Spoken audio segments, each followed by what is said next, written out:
Bhante, can you give me a sound check, please?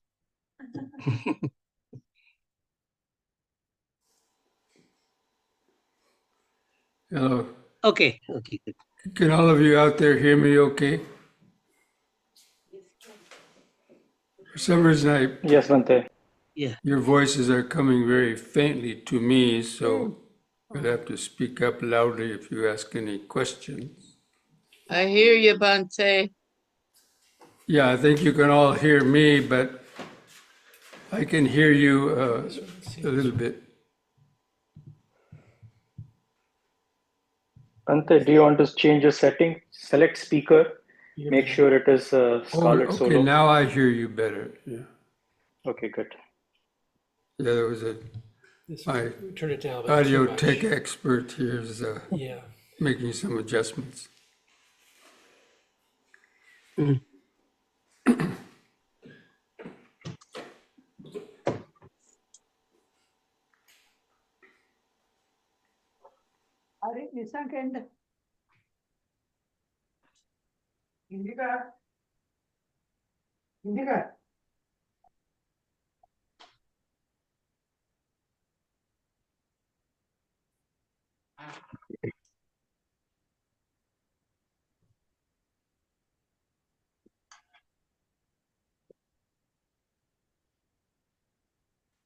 The humidifier is not working. I filled it about an hour back.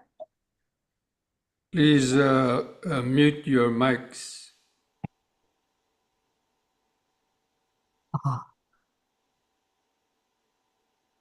Okay, friends, we'll go ahead and begin with reciting the Namo Tassa and the three refuges for those who like to join. Namo Tassa Bhagavato Arahato Samma Sambuddhassa. Namo Tassa Bhagavato Arahato Samma Sambuddhassa. Namo Tassa Bhagavato Arahato Samma Sambuddhassa. Buddhang saranang gacchami, Dhammang saranang gacchami, Sanghang saranang gacchami, Dutiyampi Buddhang saranang gacchami, Dutiyampi Dhammang saranang gacchami, Dutiyampi Sanghang saranang gacchami, Tatiyampi Buddhang saranang gacchami, Tatiyampi Dhammang saranang gacchami, Tatiyampi Sanghang saranang gacchami.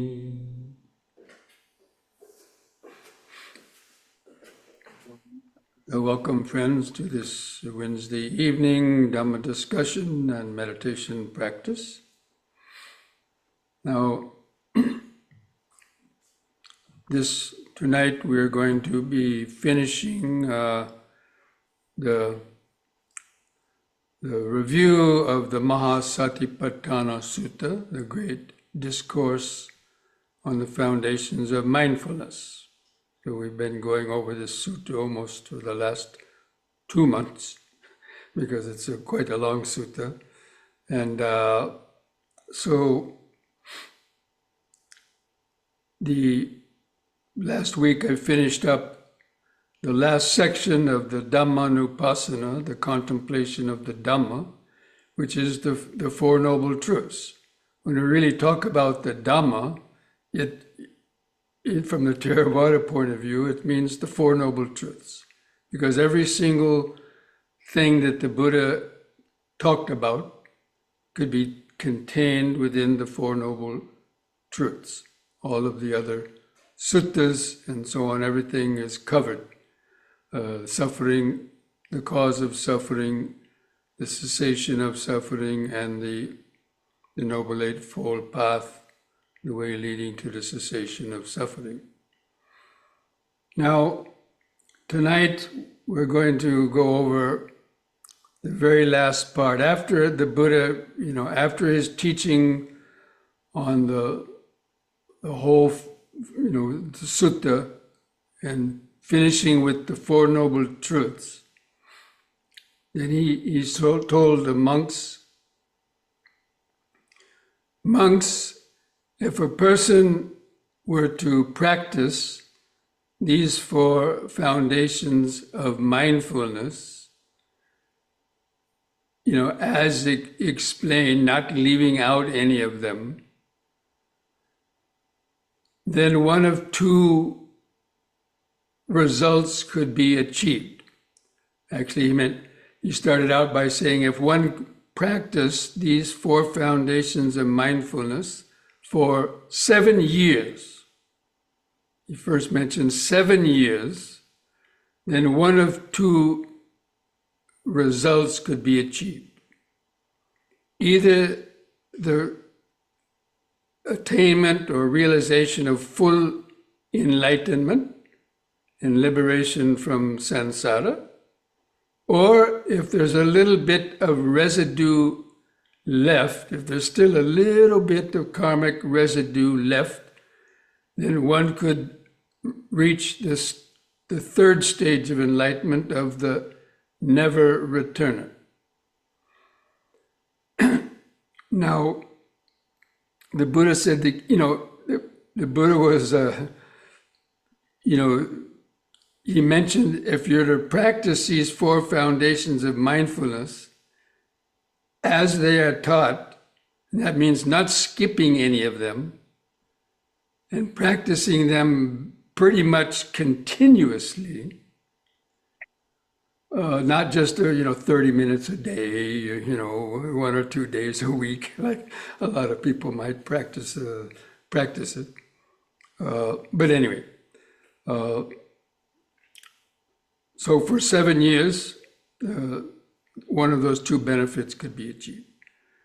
Then, of course, this is my own little addition to the sutta, but so some monk was probably said, well, 7 years, I can't wait 7 years, I might die before 7 years.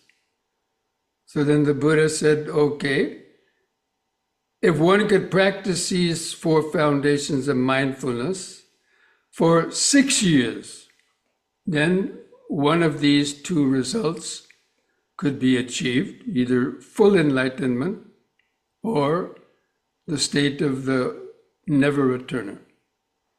And then some other monk was saying, well, 6 years, I don't have 6 years, I can't wait that long. I might not live to 6 years. So the Buddha said, okay, if you could practice for 5 years. And like that, monks kept on saying even that was too long. So he told me even 5 years. And then he said, well, even 4 years. And then he kept on reducing the amount of time, even 3 years, 2 years, 1 year. Then he went down to 6 months. And then, okay, 5 months.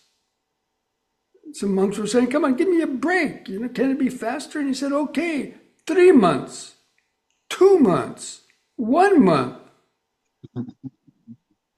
half a month. And some monk was saying, even that's too long. And then the Buddha said, okay, look, if you can practice these four foundations of mindfulness for 7 days, then one of those two results could be achieved. That is, either the attainment of full enlightenment and liberation from samsara, or if a little residue was remaining, the state of the never returning. So this was kind of like what I like to call the Buddha's lifetime guarantee. You're engaged, you're guaranteed to attain enlightenment before the end of this lifetime. But again, it depends on how you practice it. Basically, it means practicing it, almost all the time. Or going on, long retreats because the main ingredient of the power of the insight is the concentration. The concentration is really the pivotal factor in whether a person is going to actually attain those stages of enlightenment or not. And we'll talk about that, later. But most people, they don't practice the meditation that longer. Like it could take a person 7 years if you were to just practice, on a,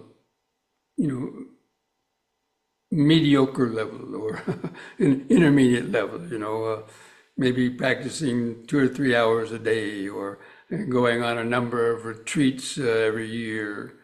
But in order to, achieve that level in, just 6 months or 2 weeks or 1 week, then one would have to be practicing these 4 foundations of mindfulness, but practicing them in a systematic, way. And by first, the foundation is to develop the concentration on the breathing, the first stage of the mindfulness of the body. And most people don't develop even that level of mindfulness of breathing to the extent needed for sort of very quick progress. And then also getting, centered and grounded in the body in the present moment. We've already talked quite a lot about that.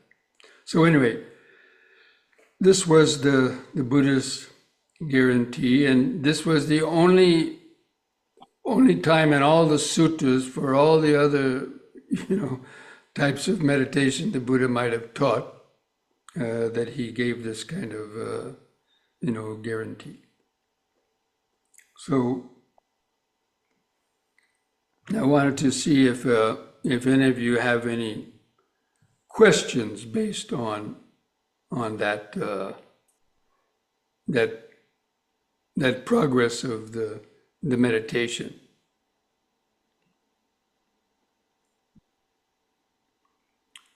Okay, I see Dragon Yogi, you have the yellow hand. Okay, you have a question, you can unmute yourself. Yes, Bhante, can you hear me well? I can hear you, yes, not loud, but I can hear you as long as you're speaking up a little bit. Okay. The question was the contemplation of the 4 foundations in daily life and the body, feelings, the mind, and the dhammas. The mind, would you say, also incorporating the mood and attitude? Yeah, and in the dhammas, contemplation of the mind is the mental states. Yeah, if your mind is scattered and confused, then you recognize it. Oh, the mind is scattered and confused right now. Or the mind has anger or hatred in it. You kind of identify the kind of the content of that mental state. Okay.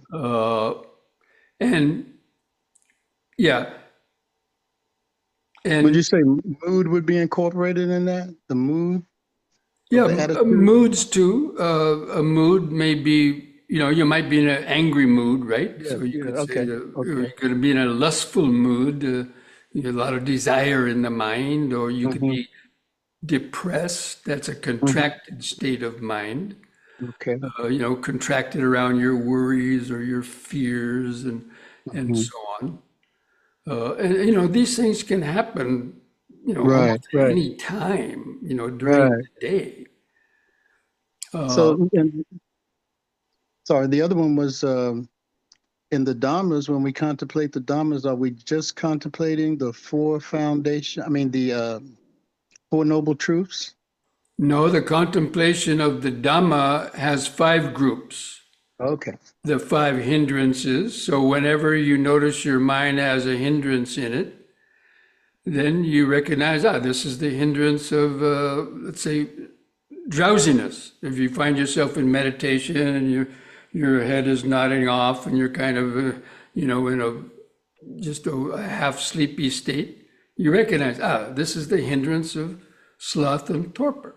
And so you try to straighten up the body, you try to overcome that by straightening up the body, maybe taking a few deep, slow breaths, and try to overcome that. Usually people go to, that tina midda, or the drowsiness, comes when you allow the head and the body to slouch. That means you're already in a half sleepy state.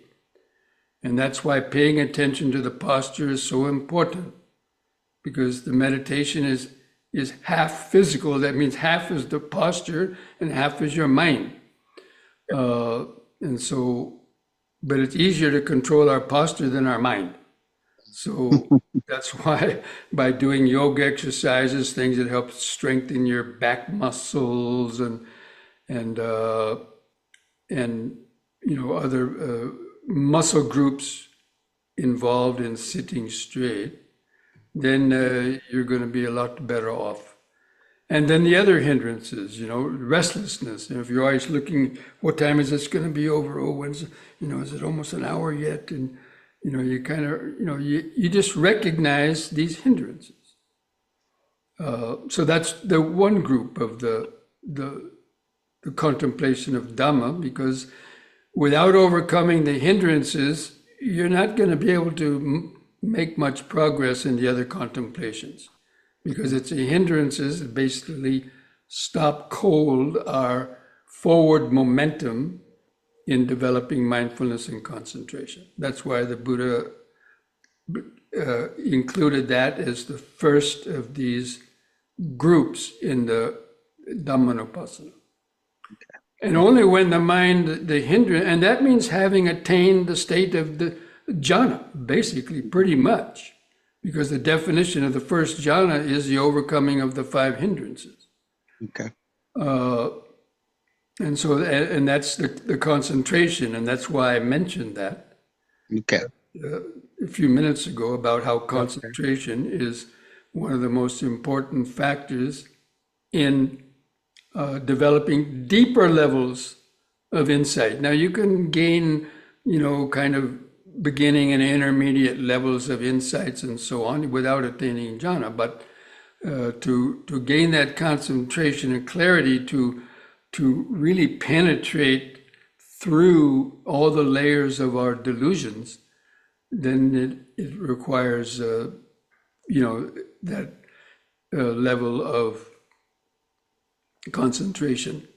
And that's why entering the stream, you enter you gain the supramundane path when you enter the stream. And you can only do that with having attained that at least the first jhanic level of concentration.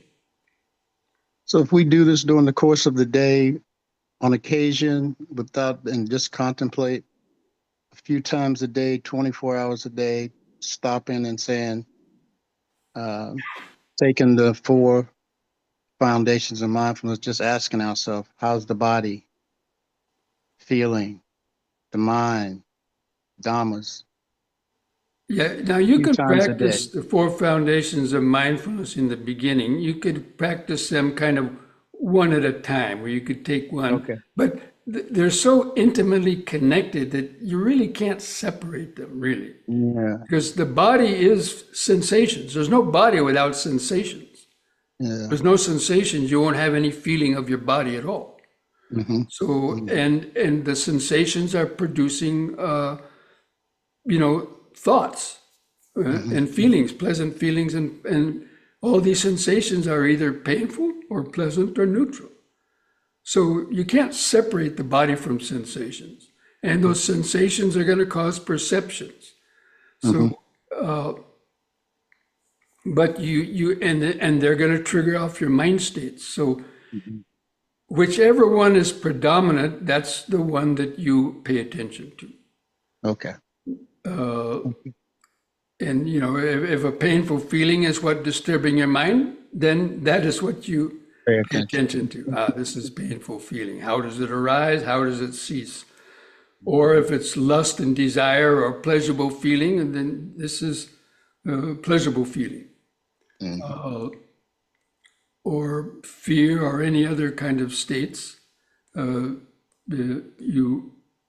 recognize those, and then you have to apply the right effort and so on. That's what I'm going to actually get to in a moment. Thank you, Bhante. Sorry for taking up everyone's time. Thank you. That's okay. There was another question. Was it? Yeah, Bhante, you mentioned the state of never return. Can you explain? It's not very clear to me. What state you're coming from? Where are you going? What state? You mentioned the state of never return. Can you explain a little bit? Nervousness? No, never return. You say state. Never return. State of Well, that's one of the 4 stages, the 3rd stage of enlightenment. And I've covered that in other Dhamma talks. But it's connected with the 10 fetters and the 4 stages of liberation. So the state of never returning is that you have eliminated 5 of those fetters, the gross fetters, and that would bind you to come back to this world again for rebirth. So a person who has eliminated those 5 fetters, I'm not going to repeat them now because it's take a whole Dhamma talk, and I've done it before. Okay, I can look. But a never returning means if a person dies and hasn't attained enlightenment, full enlightenment, and the mind has reached that stage of never return, then the mind is born into what is said a pure abode, like a pure heaven world. It's hard to explain what that is. And then the mind will reach full enlightenment from there without ever coming back to be born in this world again. So that's the meaning of it. Yeah. Okay, now I want to talk about something that's again about the Noble Eightfold Path, and especially what is called the 3 pillars of the Eightfold Path. So we've already covered all 8 steps of the Eightfold Path, and these 8 steps are divided into the 3 umbrella groups of skillful conduct,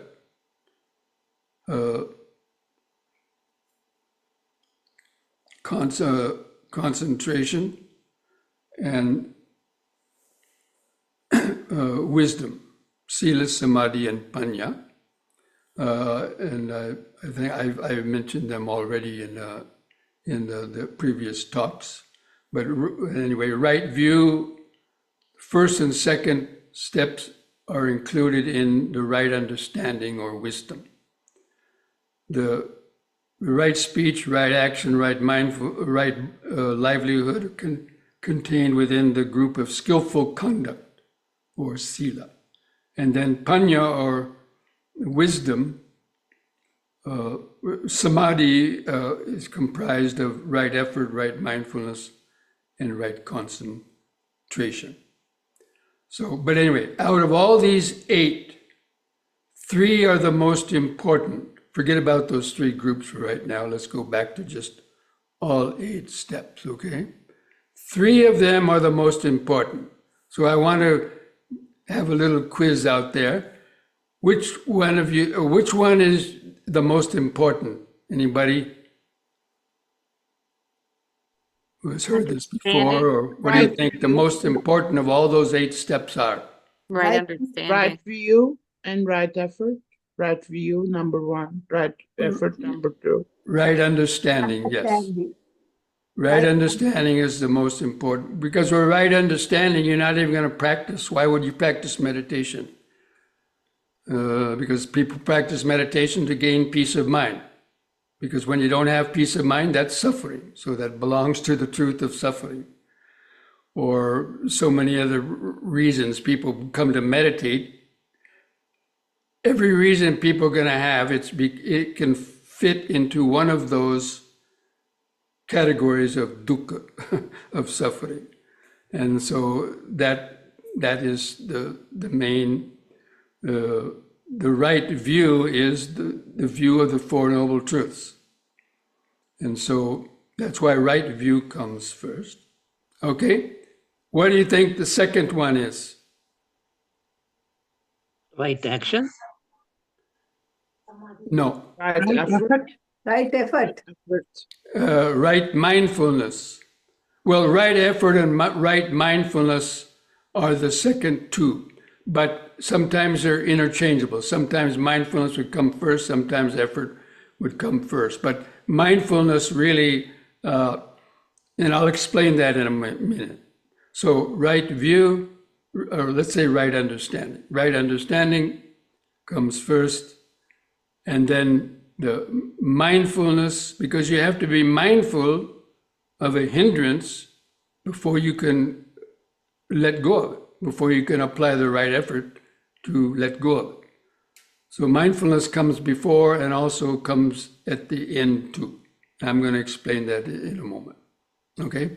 But anyway, so the three most important out of all the 8 are right understanding, right mindfulness, and right effort. So I'm going to try to give some examples of this, or the way the Buddha explained it.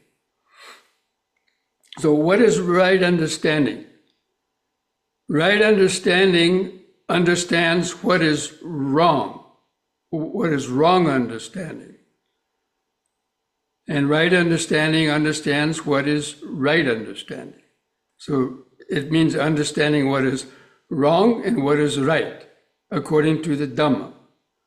So that's why all the steps of the Eightfold Path are prefixed with the term right. Right view, right intention, right speech, right action, right effort, right mind, livelihood. Because the term right means things that are going to reduce suffering and increase your happiness. Things that are wrong are things that are going to increase your problems and your pain and suffering. That's why they're called right and wrong. These are not moral kind of judgments necessarily, but it's just according to the law of karma. So, right understanding understands what is right and it understands what is wrong. And when a wrong thought comes into your mind, when a wrong understanding comes into your mind, you have to be mindful. Like if you're starting to think, oh, I have a self, my self is real, and something like that. So you're clinging to the view of self. That's a wrong view. Or there's no result to karma. It doesn't matter. I can, kill animals. There's nothing going to happen to me. I can lie and cheat and steal and, I'm not going to be reborn, or I'm not, look at all these other people that are doing all this. They're not suffering. So, the definitions of that, the wrong view is like thinking that the law of karma, there's no result of your actions, or everything is just an illusion, and so on. So, anyway, I don't want to make it too complicated. So anyway, when a wrong view comes into the mind, you understand, this is a wrong view. And mindfully, you identify. Mindfulness means you're identifying, pain is arising. The intention to lie is arising. So you identify what is starting to occur in the mind. And you understand that as a wrong action, a wrong thought.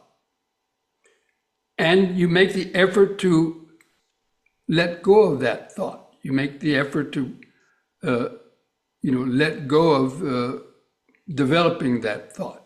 That's where the right effort is important. And you make the effort to replace it with the opposite kind of thought. Normally, the way we get rid of something is to replace it with the opposite kind of quality. So instead of telling a lie, you tell the truth. Instead of killing a cockroach, you try to pick it up on a piece of paper and put it outside, and so on. Instead of grabbing a drink to intoxicate the mind, practice meditation. That'd be the opposite of intoxicating your mind. You're making the mind more clear. So like that, but that requires effort. So therefore, the right understanding understands what is right and understands what is wrong. So it understands a wrong intention, and you make the effort to let go of that wrong intention and mindfully apply the right intention. So the mindfulness is a two-step process.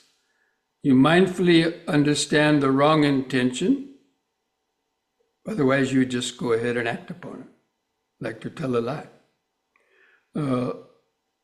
And once you've let go of it, you have to make the effort to then counteract that with some positive type of thought.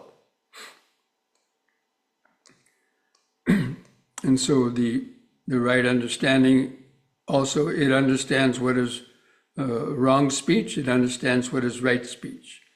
And then when you're mindful of wrong speech arising, you make the effort to cut off that wrong speech. Even if you're in the middle of saying something, like telling a lie, cut it off. If you noticed it's a lie, stop it. Say, oh, I made a mistake. But don't go on telling the lie. That's where it requires the right effort. And instead, tell the truth, even if it hurts. So anyway, this is how you actively try to, overcome those negative habits of the mind. That's why the effort is so important. But the mindfulness recognizes that as a unskillful thing. If you don't recognize it as unskillful, you're just going to repeat it. So that's why those three things are applied to each step of the Eightfold Path. The right understanding understands even wrong mindfulness or wrong concentration. People might say, what do you mean wrong concentration? How can concentration be wrong? Or how can mindfulness be wrong? Well, a thief can be mindful not to make noise, so he sneaks into a house, but with the intention to rob.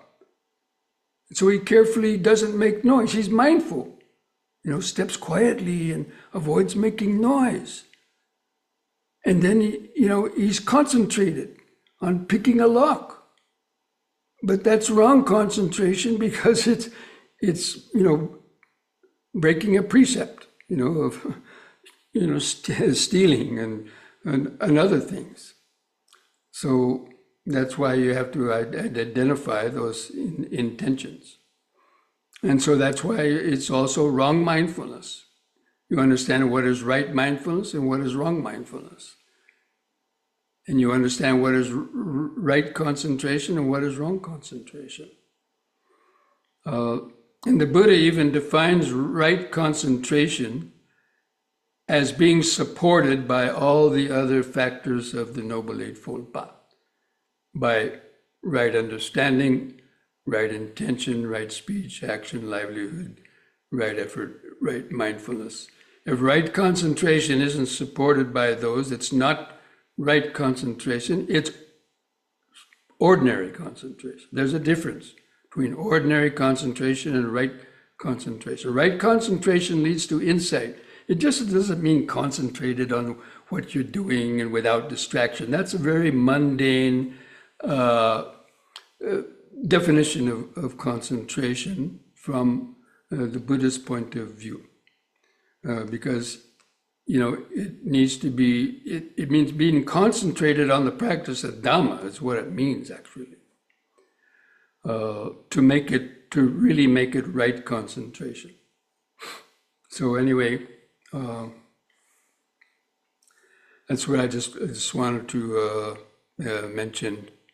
That is a way to finish our discussion on the Noble Eightfold Path, picking out especially those three important pillars or supports of the Eightfold Path that enables a person to practice it skillfully. So all of that is about practicing the Dhamma. When the Buddha says, if one practices these four foundations of mindfulness for 7 years or all the way down to even 7 days, he's meaning practicing all these steps of the Eightfold Path too, including the ones I was just mentioning. So anyway, if anybody has any last questions about that, then feel free to. We're going to be covering over the next weeks some other suttas that also are, mention some other important aspects of practice too. Is there any last questions on anything? Yeah, I like how you use yoga as a support, the practice. It really is helpful to me, which I've practiced for years, but I'm finding that meditation helps my yoga practice too, which is, sorry, this is totally off subject, but it's interesting, I think. No, that's true. Because when the mind is relaxed, having done yoga or having done some meditation, then you probably would be able to, stretch a little bit more effectively. Wouldn't be bothered by so much pain, be able to hold a posture longer, to get the benefits of that. But especially in my point of view, the important part of yoga is doing it before you meditate, as we do, every evening in these programs, in order to get the benefit of increased circulation. And because the mindfulness of the body is the first of those four foundations of mindfulness, getting centered and grounded in the breathing and the body. That's why we start the yoga by doing some deep, slow breathing, and then we doing the coordinated stretches with it to generate, body sensations, to be able to get more centered and grounded in the body. So, if you just doing, 15 minutes of some coordinated, breathing and stretching, you could even get almost into the first jhana just by doing that, if you did it in the right way. And when you sit down, you're already there, or halfway there already. And so, that's really why I emphasize people doing that. Yeah. But some people like to do the yoga after the meditation, but, again, people will find out what is helpful to themselves. Oh, no, I definitely like to do yoga in the morning before meditation, but I found that it's kind of a cyclical thing, or it kind of works both ways for Yeah, me. because the body affects the mind and the mind affects the body. It's a two-way street, and it keeps on going back and forth, this feedback. So, the body affects the mind. So when you do some yoga and deep breathing and stretching, as you sit down, then it helps your mind stay focused because you have more to feel. The body is where we were born in. We were born in this body, and totally suffused, connected with the body. But then as you meditate and you calm the mind, then you would, and the muscles relax because of that, you might be able to stretch even more. where the joints become more flexible, or at least you have less pain. Okay, Dragon Yogi, you have another question? Yes, Bhante. Sorry to keep going into contemplation, but one more question about in contemplation of body. I ask myself, okay, body, feelings, pleasant, unpleasant, neutral. Where can we go from there in the contemplation? From contemplating feelings? The body, feelings, pleasant, unpleasant, neutral. Well, when you identify an unpleasant feeling, what is it doing in your mind? Okay. It's an unpleasant feeling because you can see the reaction in the mind. The mind kind of contracts, trying to get away from that unpleasant feeling. It kind of contracts around it.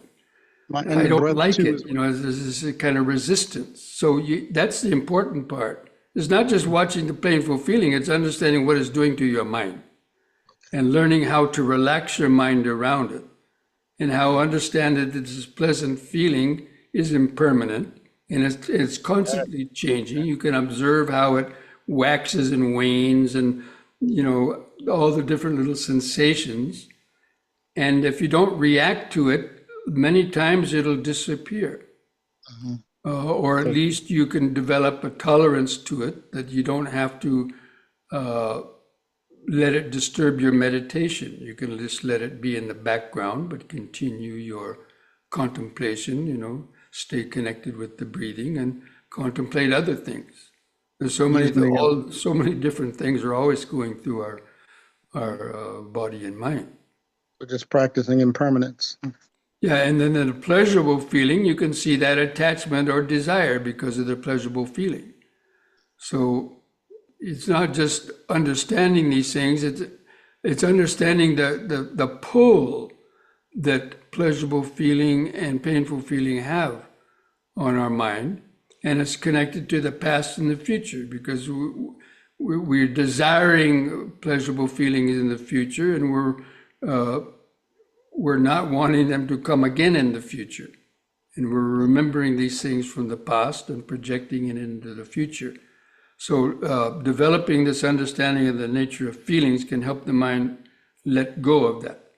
It's not trying to create pleasurable feeling, and it's not trying to push away painful feeling. It's sitting in the middle. Meditation means keeping the mind in the middle between pleasure and pain. But we have to, when it comes up in our meditation, we have to notice it, and not to let it carry us away into these thoughts. That's the main purpose. Thank you, Bhante.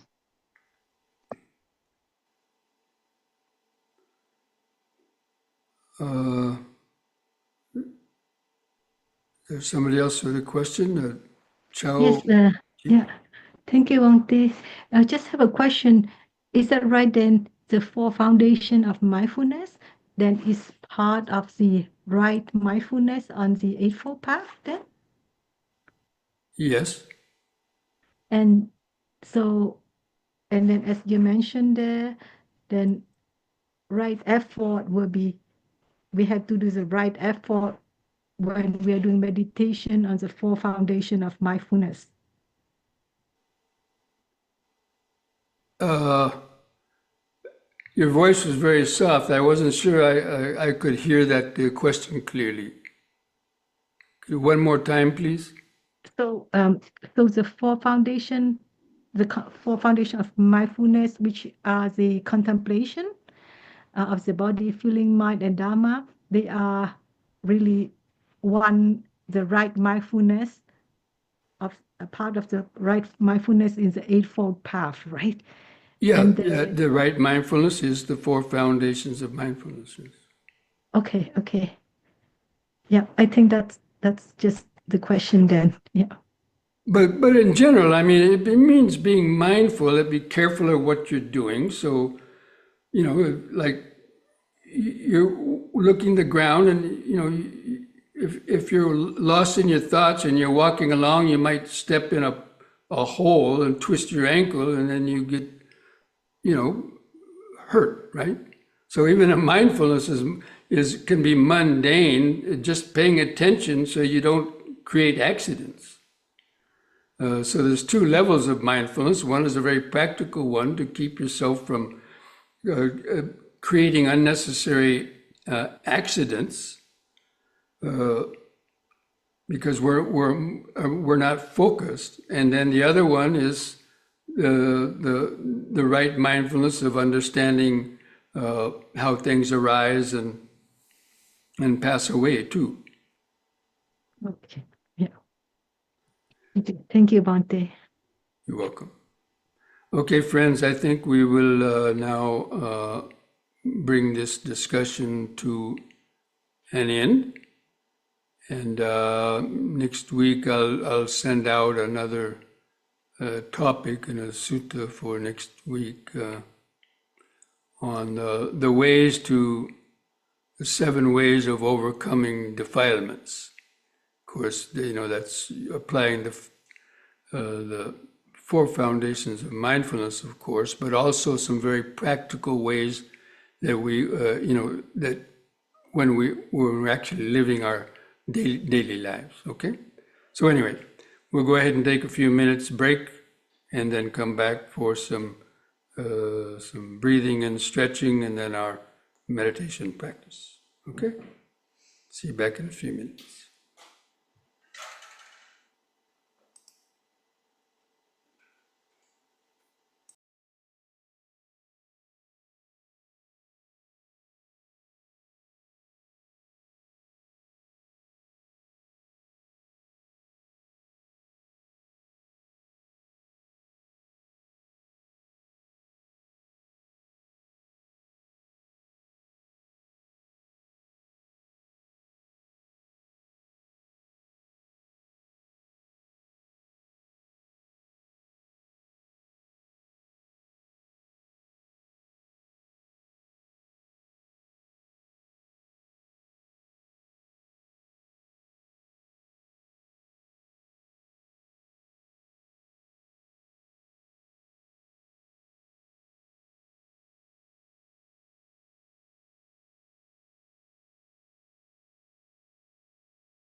Okay, friends, just try to stand straight. Relax your arms at the sides. Just gently close your eyes. First of all, just feel your feet pressing the floor. Feel the weight of the body pressing the feet on the floor.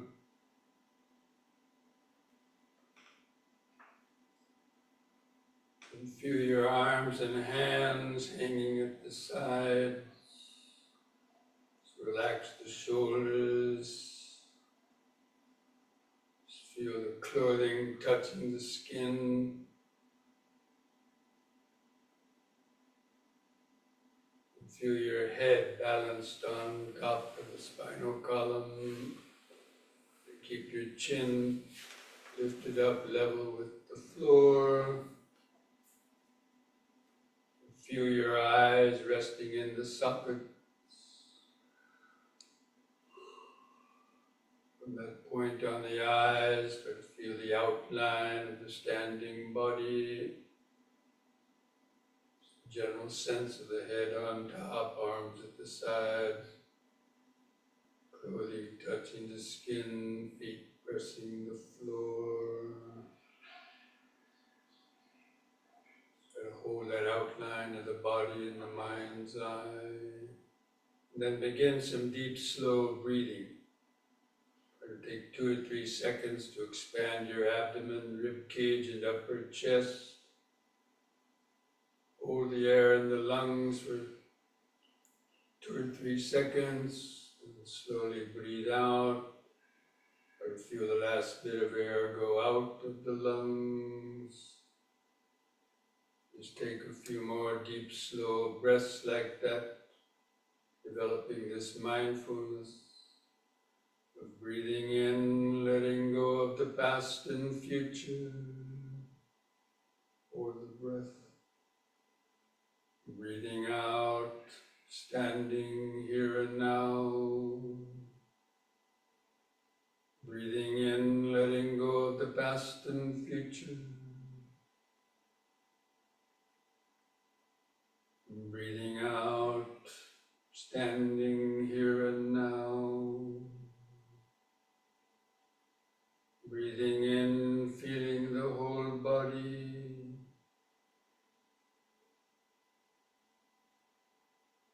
Breathing out, feeling the whole body. Now we'll combine this breathing with these movements. We'll repeat each movement 3 times, coordinated with the breathing. So on the next in-breath, raise the arms over the head, interlock the fingers, turn the palms up, straighten the arms, stretch your head back, and look up at the back of your hands, stretch upward. And release the fingers, the out-breath, arms back to the sides.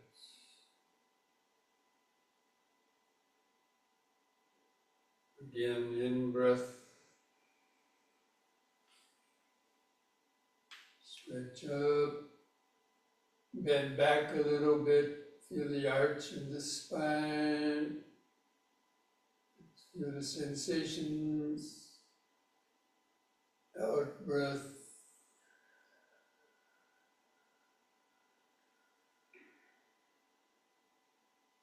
Once more in,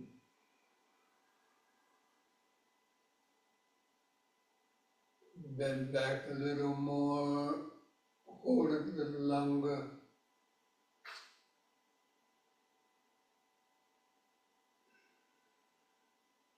Out breath. Feel the last bit of air go out of the lungs as you lower the arms down. Relax. Just keep feeling the body. Don't give the mind time to wander in thought. Feel the feet pressing the floor. Arms and hands at the side. Clothing touching the skin. Head on top, eyes in the socket. Just remember standing, standing. The present moment of the body. Feel the increased body sensations. Just letting go of your thoughts.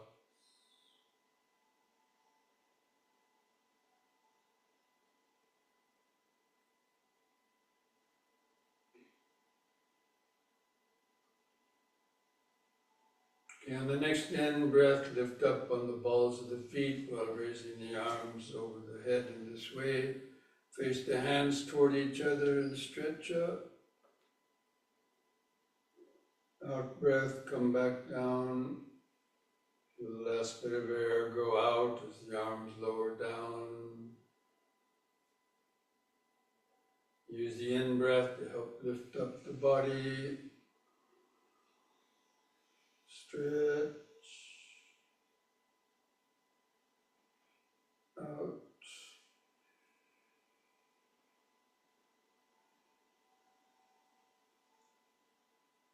Once more in.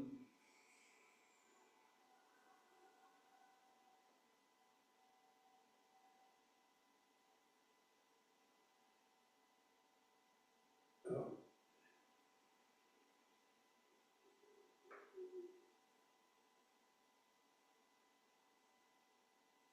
Feeling the body. Each exercise will generate different body sensations. Might feel a little prickly sensations, tingling sensations, aches or pains.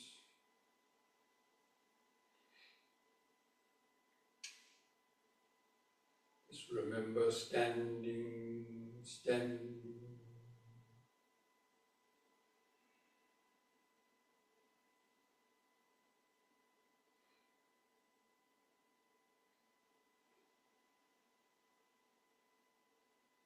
And next we'll do the side bending using both arms. On the in-breath, raise both arms up. Keep your fingers and arms straight, close to the head. On the out-breath, bend over the right side. Keep the arms parallel to each other like railroad tracks. In-breath, lift up. Pause a moment. On the out-breath, bend over the other side. Feel the stretch in the side. In-breath, up. Again to the right, out-breath.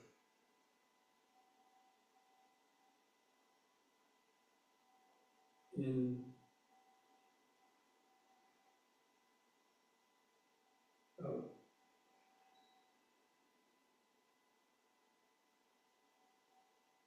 In. Once more to each side.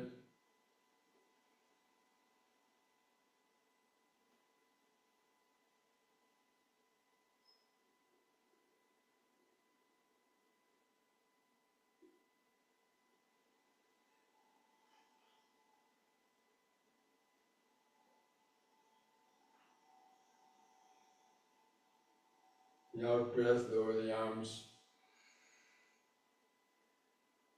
Close the eyes.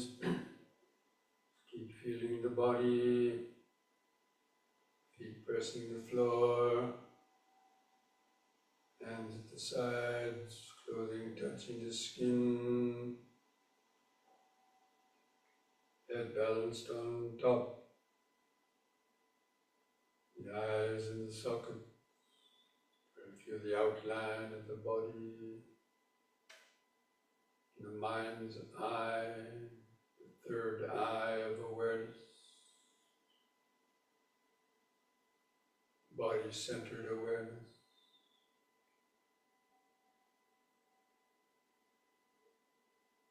Standing, standing.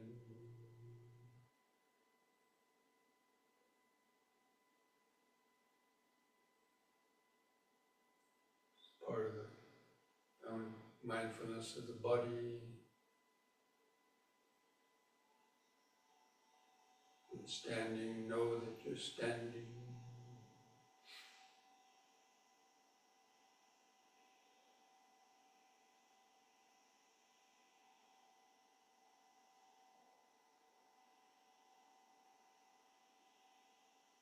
And next we'll do the knee bending or the squatting. So the next in breath, lift up on the balls of the feet again while raising the arms up front for balance. On the out breath, bend the knees, lower down, balancing on the balls of the feet. Come down into the squatting position if possible.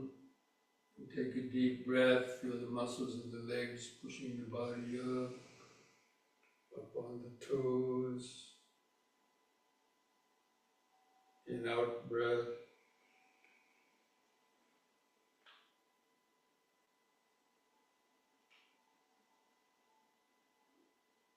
In.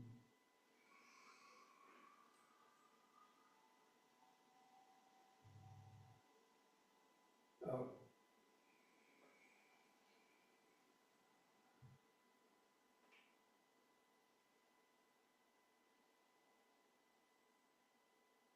In.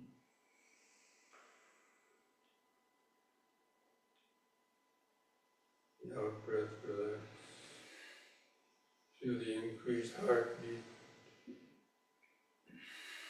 other pulsations.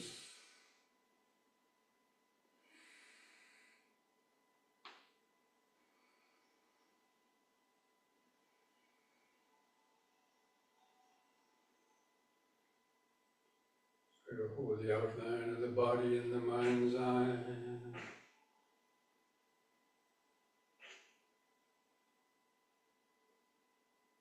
Standing, standing.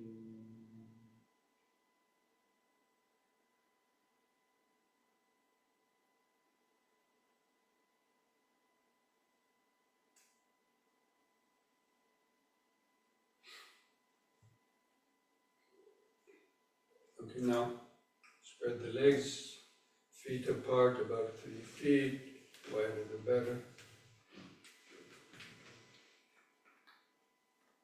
And pull the arms out to the sides, we'll do the twisting from right to left.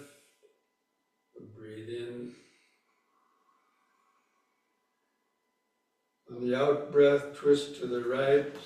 Keep your eyes focused on the hand going back.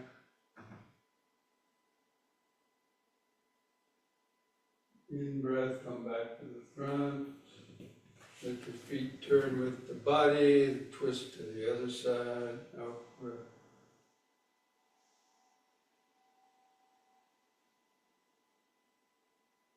In breath, front. In to the right, out breath.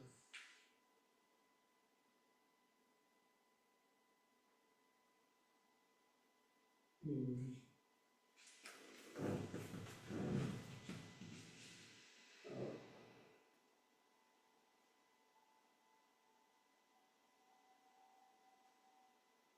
In. Once more to each side.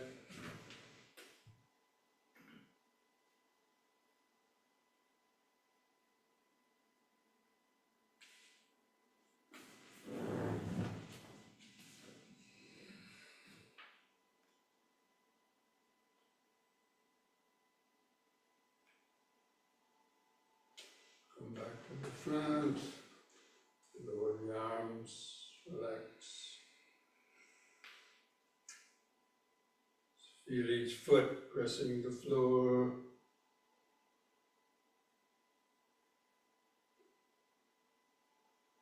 Feel the sensation of the legs spread apart, hands touching the sides,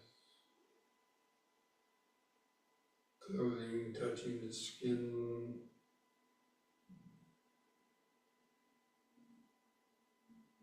Feel your head balanced on top, the eyes in the socket,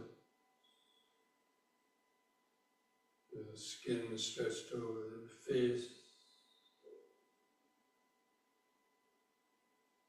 body centered, present moment awareness.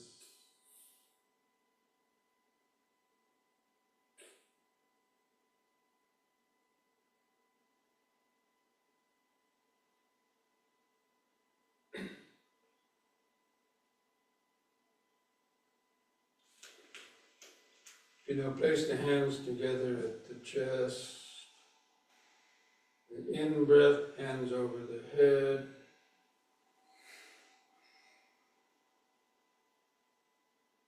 And the out-breath, hands to the chest and bend the knees, lower the body down, try to keep your back upright.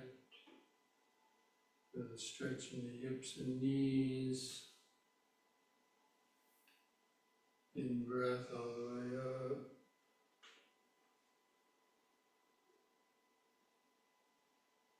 Out breath. Second time, try to come down a little further.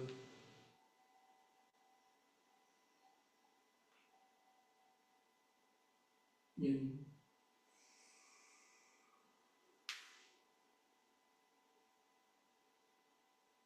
Out.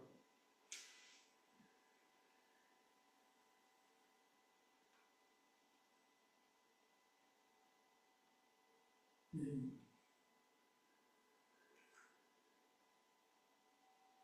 And the out breath.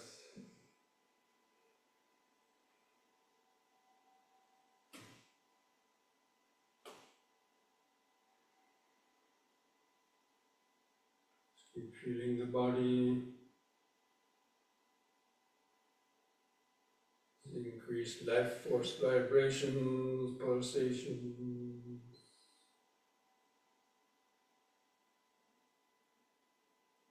Yes. Cellular vibrations, billions of cells of the body vibrating, interacting, producing all these sensations.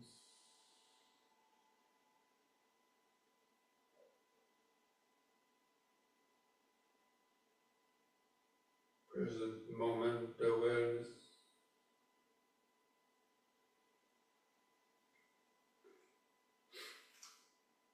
Okay, now bring your legs and feet closer together.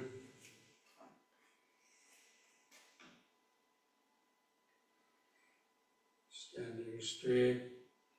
We do the head turnings on the in-breath. Turn your head to the right. And look over your right shoulder. There's a twist in the neck. On the out-breath, turn the head all the way back to the left and look over the left shoulder. You have a stiff neck, just be careful. In-breath, the right.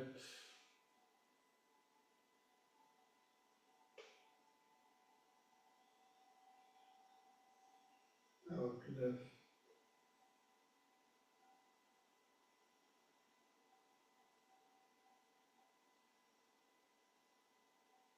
In right.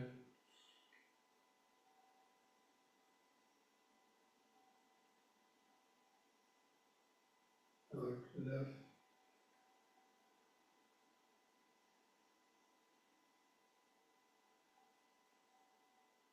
On the in-breath, let the head stop in the center, feeling the whole body. Standing, standing.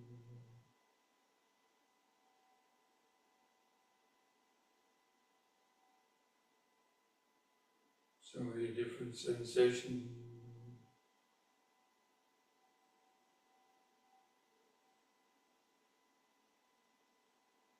Pleasant sensation, irritating sensation.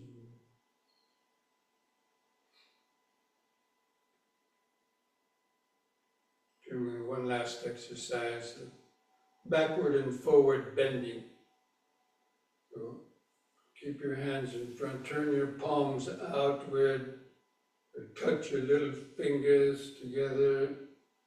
Just be careful on the back bends, don't bend back too far the first time.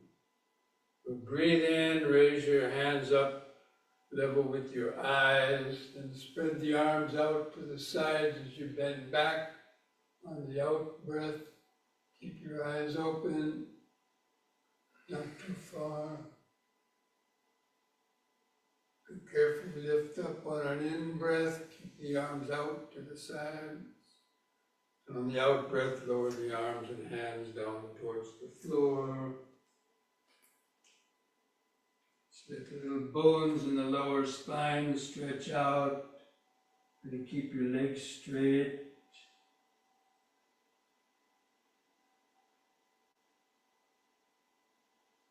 Begin lifting up. And turn the palms outward. In breath, raise the hands up. Out breath, bend back, arms out to the sides.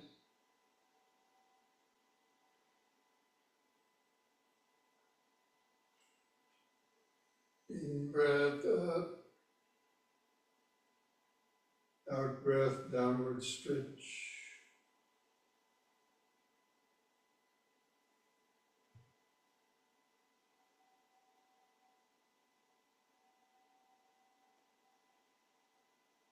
Once more. In breath. Out.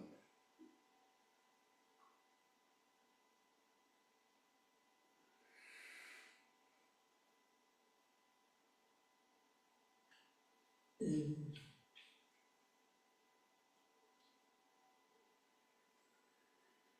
The third time, try to hold a downward stretch longer. Let the little bones in the lower spine stretch out.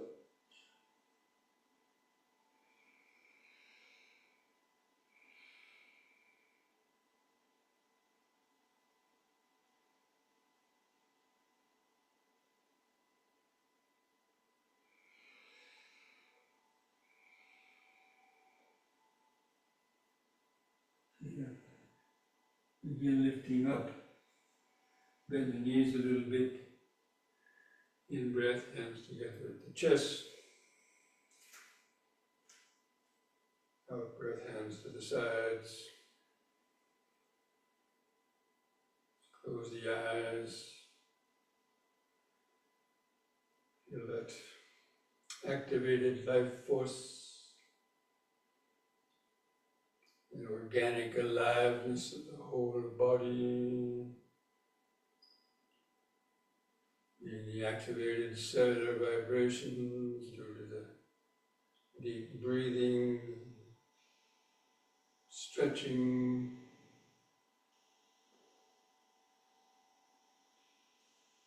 Try to imagine that activated life force as healing vibrations,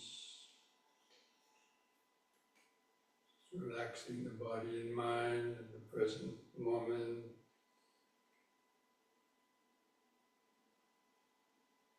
Feel all those subtle vibrations.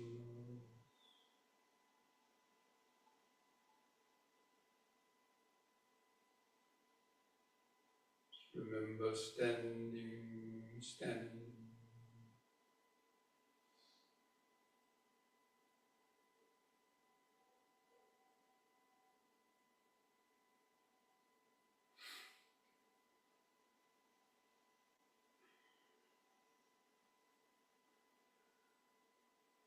Okay, so now let's mindfully come back to our seats, ready for the sitting.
Friends, so get comfortable in your sitting posture.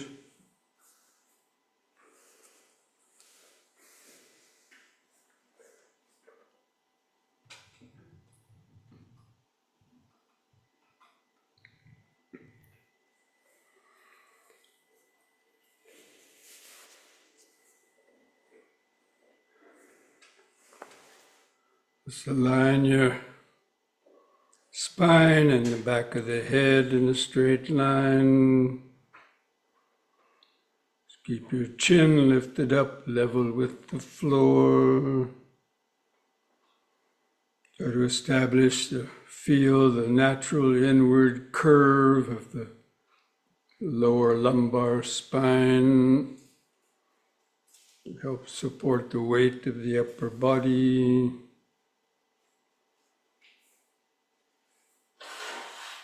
Gently close your eyes. Try to feel the outline of the sitting body in the mind's eye. Feel the head balanced on top.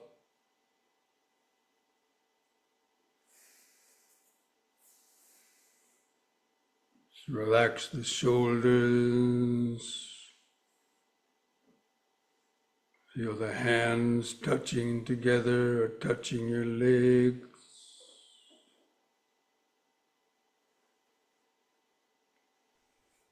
Feel the way the legs are crossed or bent underneath. The feet pressing the floor.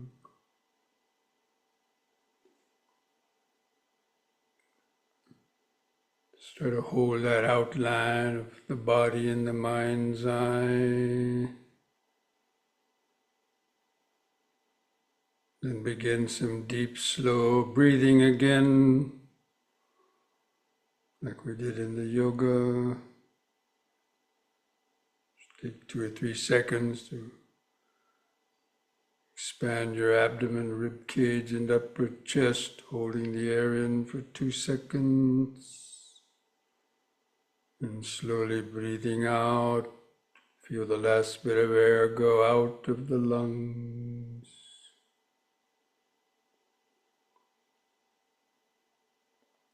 Just take several more deep, slow breaths like that, developing this mindfulness.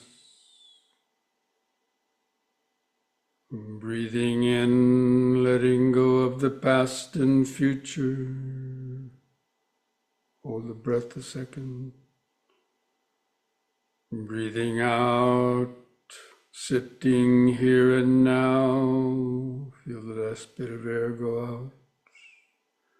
Breathing in, letting go of the past and future.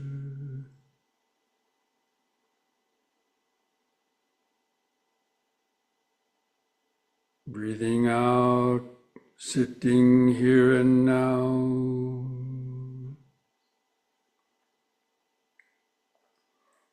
Breathing in, feeling the whole body.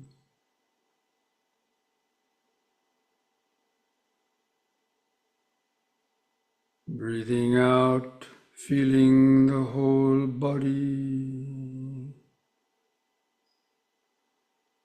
Now we're going to try counting the breaths from 1 to 10. Develop a more continuous concentration on the breathing. I'll do the counting for you. Just try to feel that with your breathing concentration. So on the next expanding in breath, mentally count to 1.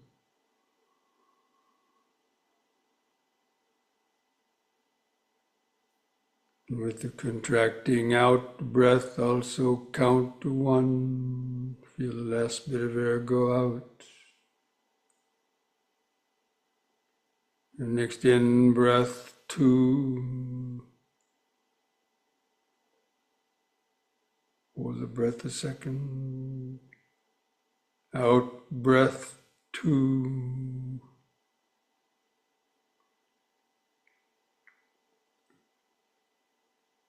In 3,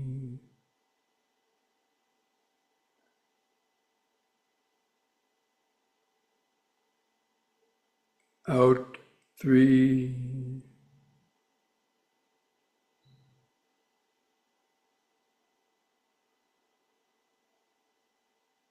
in 4,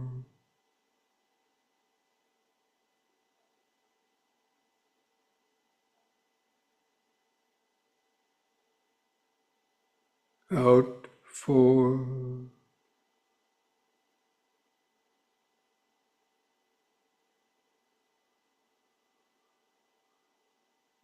in 5,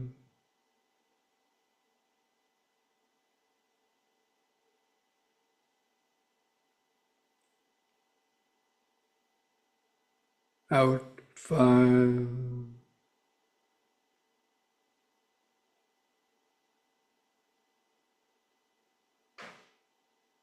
in 6,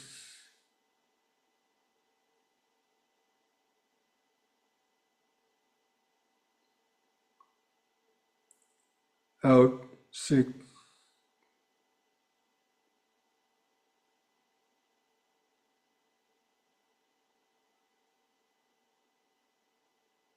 in 7,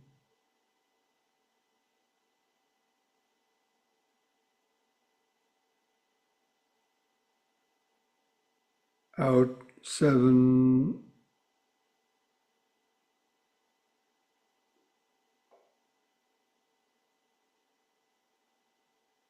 in 8,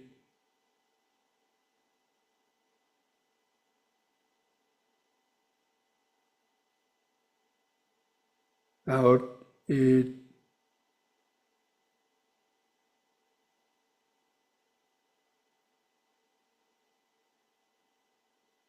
in 9,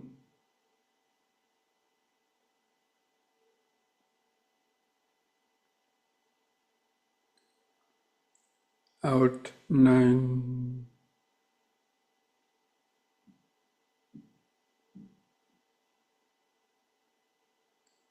in 10,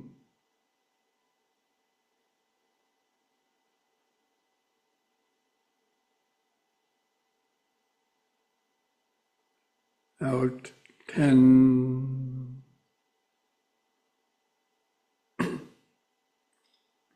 Now discontinue the counting. Just let your breathing return to its uncontrolled, shorter, irregular rhythm. But continue to observe it, to feel it.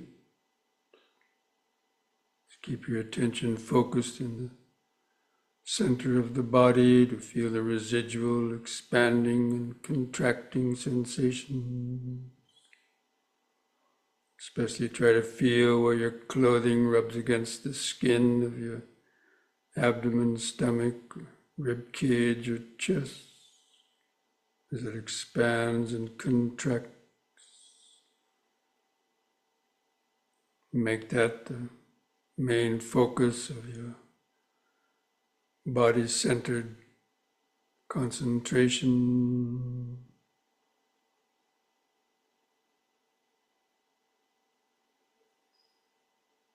You still have a lot of thoughts. You can try counting the breaths from 1 to 10 again by yourself to see if you can make it to 10 without my prompting.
If you could make it to 10 without the mind getting lost in thoughts.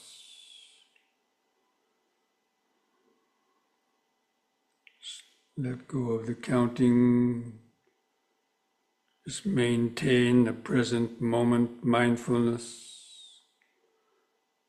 Just in, sitting, out, sitting.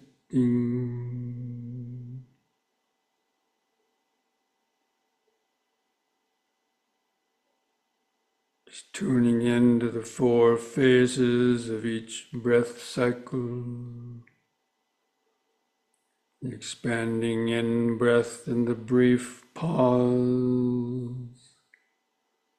The contracting out breath and the brief pause. And use these mental reminders to help stay focused. Just in, sitting, out, sitting. Just try to feel the breathing within the larger sitting body.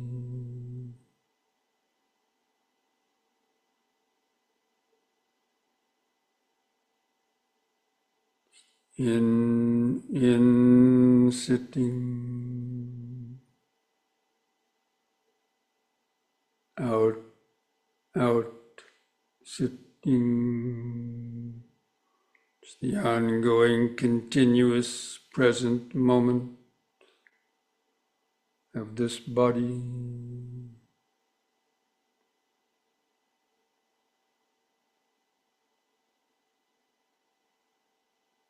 Just try to feel like being a scientist looking down through a microscope, observing an experiment,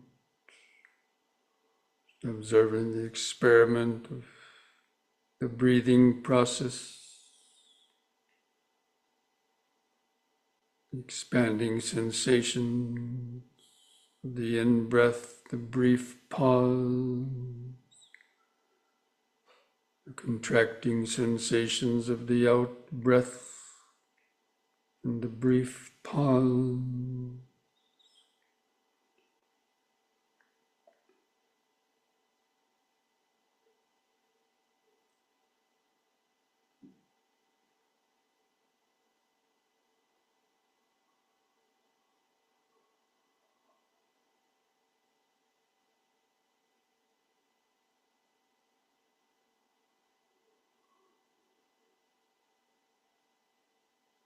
The pauses between the breaths, feel the outline of the sitting body.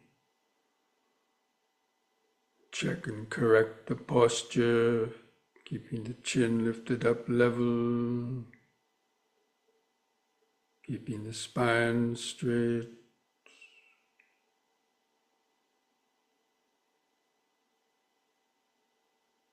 In, sitting, out, sitting. Just letting go of your thoughts. Just let the thoughts come and go in the back of the mind. Keeping the feeling of the sitting, breathing body in the front of the awareness. Like you're looking into a mirror, just watching the body sitting and breathing.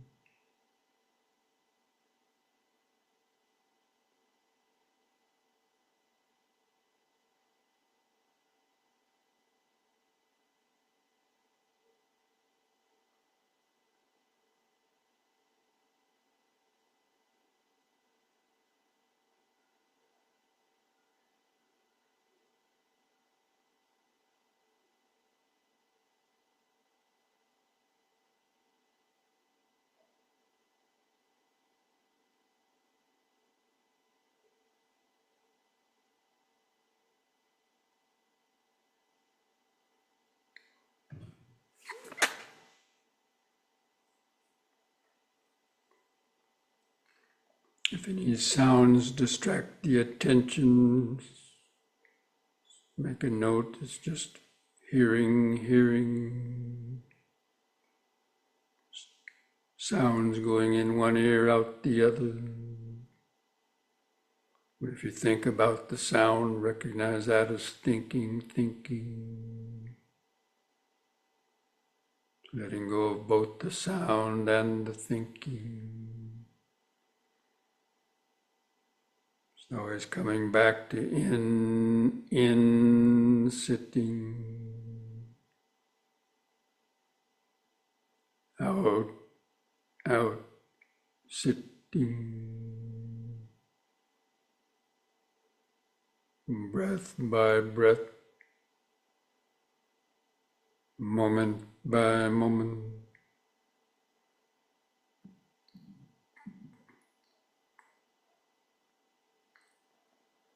Especially with each out breath, just relaxing the body and mind more and more into the present moment, to the here and now.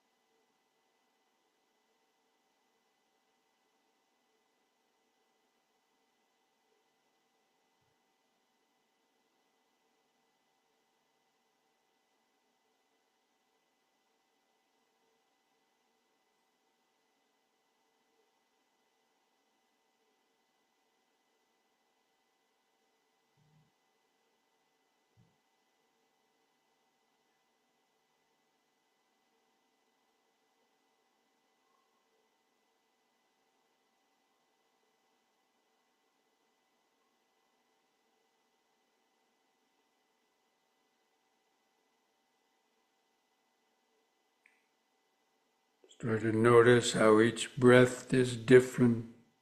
Sometimes it's longer, sometimes it's shorter. Sometimes the pauses between the breaths are longer or shorter.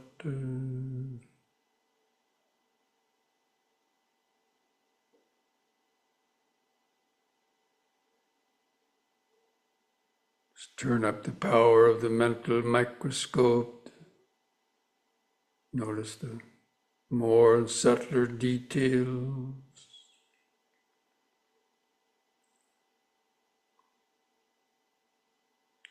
In the breathing body.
If you catch yourself lost in thoughts, recognize it as lost.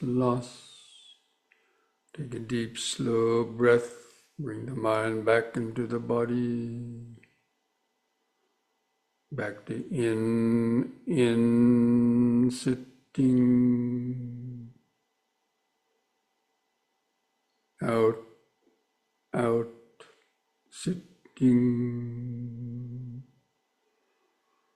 Take several more deep, slow breaths to help stay awake, centered in the body.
Breathing in, sitting.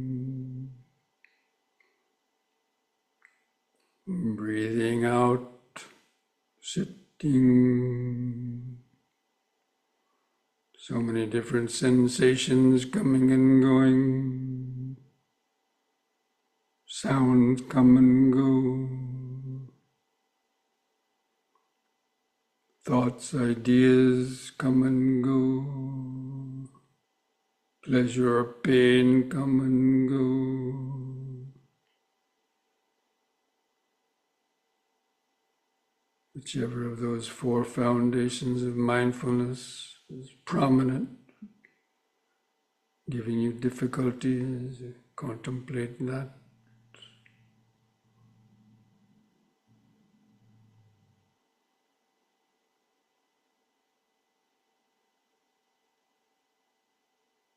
The flow of impermanence, five aggregates coming and going, their conditioned nature.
And now let's spend the last few minutes of the meditation by cultivating thoughts of friendliness, kindness, best wishes, or to our own body and mind, sending metta to our own body and mind, and then radiating that outwards to all other beings.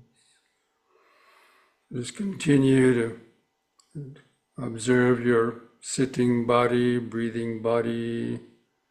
Come back and try to do some deep, slow breathing. After breathing in, hold the air in your lungs for as long as you comfortably can to squeeze all the oxygen out. Try to feel those oxygenated blood going out, permeate the whole body, mind with healing life force. It's like sending metta to your own body and mind, and feeling the mind and body relaxing into the present moment. Just while cultivating these thoughts, just continue that deep, slow breathing, thinking, may I be well, happy and peaceful, free from greed, hatred, fear, and ignorance. May I be free from the self-created pains and sufferings of body and mind due to such unskillful thought, speech, and actions.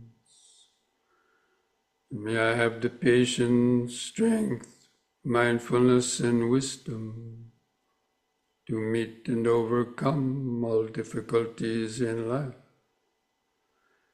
May I be able to continue my practice of meditation, the 4 foundations of mindfulness, to help free the mind from confusion and suffering.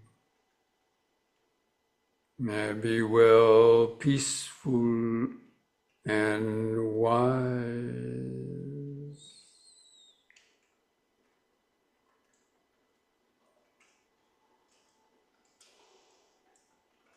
And try to continue the deep, slow breathing. Now with each out breath, just imagine sending these same thought vibrations of metta, friendliness, best wishes, outward to all other beings.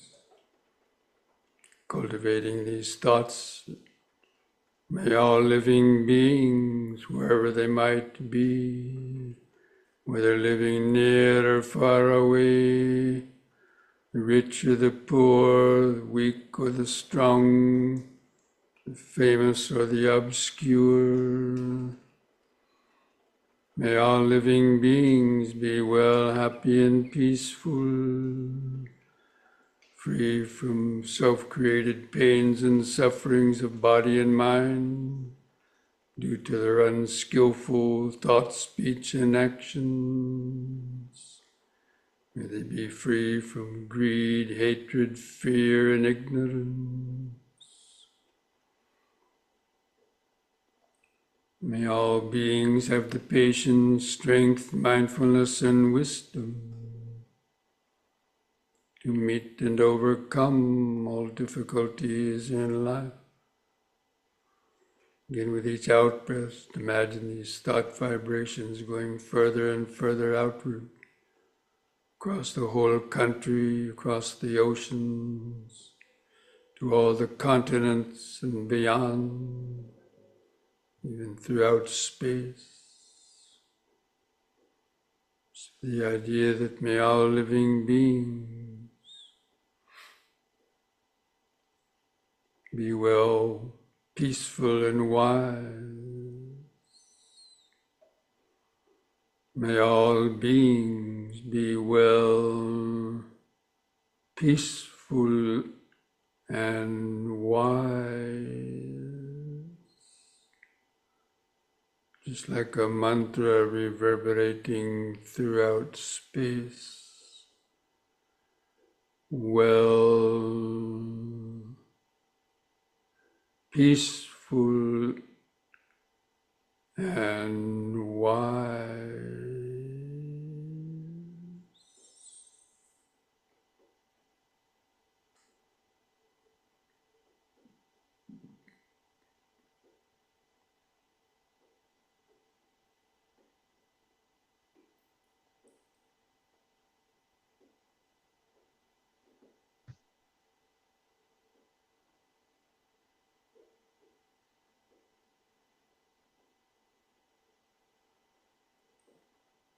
Now to end this meditation, I invite you to join in chanting the word sadhu 3 times slowly. We do that chanting on a long out breath. Try to feel those vibrations in the body and mind. So if you like, you can put the hands together at the chest and take a deep, slow breath.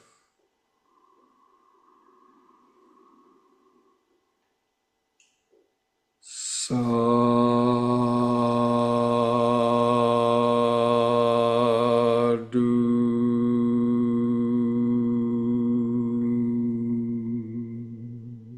Breathe.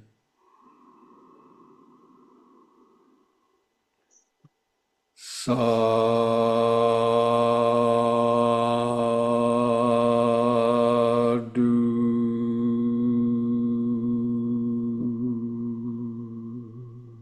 Breathe. Sadhu.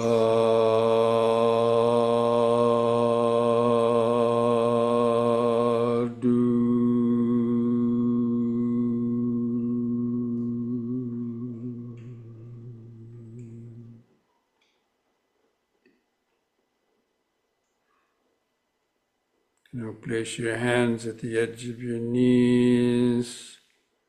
Take one more deep breath as you breathe in, stretch your head back. Pull the hands on the knees to arch your spine.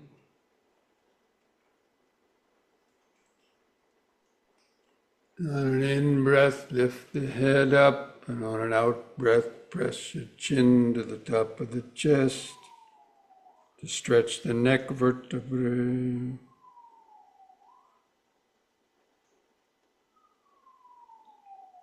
Lift the chin up level on an in-breath, and relax on the out-breath. Put a smile on your face.